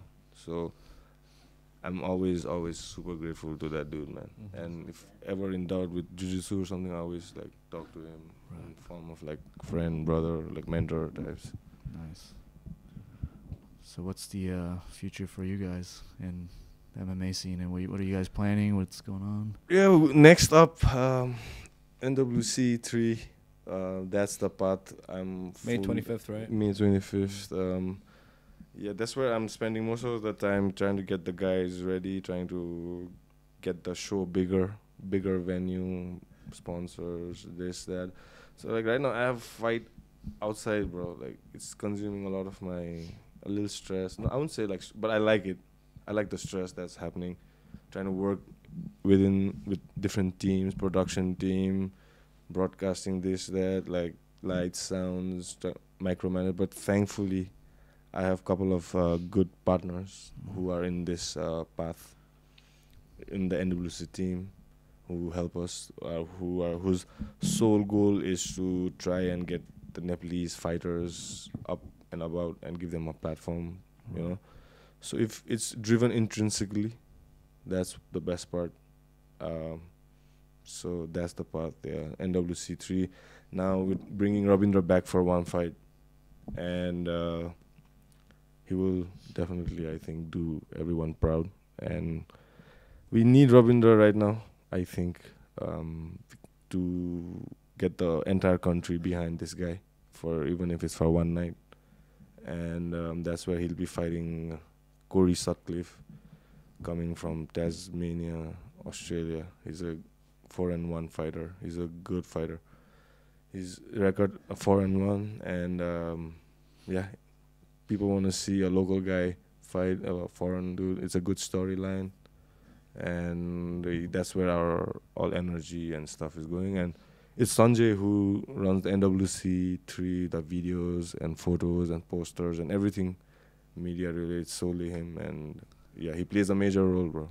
So behind the scenes, that's where our attention is, immediate attention. But if you ask long, 5-year, 10-year plan, it's just to get the skills up, get more fighters, try and treat it like a business a little, because it needs to sustain itself, right? Because we don't have government aids and funds and shit, nothing like that. Everything is super private, and hoping some sponsors catch our wind and run with us. So it's a lot of hoping also.